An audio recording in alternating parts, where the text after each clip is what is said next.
Hi guys, मी त्या दिवशी राधाकृष्णाच्या मंदिरात गेली होती तर ॲवोकाडो घेऊन आली होती. तर आज आपण ॲवोकाडोचं सँडविच बनवूया. चला तुम्हाला रेसिपी शेअर करते. तर मी ॲवोकाडोला लागणारं सगळं स्टफिंगचं साहित्य कट करून घेतलं. त्यानंतर ॲवोकाडो कट करायला घेतला. हे बघा, त्यामध्ये अशी मला एक मोठी बी सापडली आहे आणि ॲवोकाडो पण छान आतमधून पिकलेला आहे. तर चम्मचच्या सहाय्याने त्याच्यामधलं गर काढून घेऊ. गर पण फार इझिली निघत आहे कारण की ते खूप पिकलेलं आहे आणि पिकलेलंच छान लागतं, छान राहतं. आपल्या सेहतसाठी पण ॲवोकाडो खूप चांगला आहे. त्यामुळे दोन्ही वाट्यांमधलं ॲवोकाडोचं गर काढून घेतला आणि त्यामध्ये टोमॅटो, कांदा वगैरे मिक्स करून ब्रेडला छान जाम वगैरे लावून घेतले 2 साईडच्या ब्रेडला. आणि आता मी त्यावर ॲवोकाडोची बनवलेली स्टफिंग ॲड करते.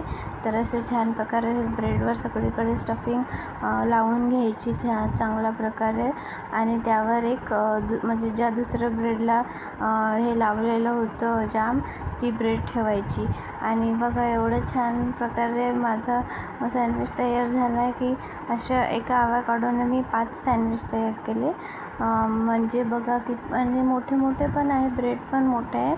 तर मी आमच्या इथे टोस्टर नाही, त्यामुळे मी तव्यावर हे बटर लावून तव्यावरच ते रोस्ट करत आहे. आणि तुम्ही बघू शकता की टोस्टरपेक्षाही छान तव्यावर किती चांगला सँडविच तयार झाला आहे. तुम्ही बघू शकता 5ही सँडविच मी तव्यावरच भाजून घेतले आणि खाताना तर बापरे बाप, एवढं छान लागत होतं की वाटत नव्हतं मी घरी बनवलं असं वाटत होतं. विकतचं घेऊन आले का विकतचं बनवलेलं आहे. आणि हे सगळं खाऊन मी निघाली. मला जायचं होतं गावाला. बॅग रात्रीच पॅक करून ठेवलेली. तर आता आली मी स्टेशनला आणि स्टेशनवरून येऊन मी लोकलने आली छत्रपती शिवाजी महाराज टर्मिनलला. एवढं मोठं स्टेशन आणि एवढी गर्दी तिथं. माझी ट्रेन होती दुपारी 2ला, आता दुपारचे 1 वाजलेत. तर मी चालली माझी ट्रेन जिथे लागते त्या प्लॅटफॉर्मला. तर असा होता आज माझा दिवस. भेटूया उद्याच्या ब्लॉगमध्ये. बाय.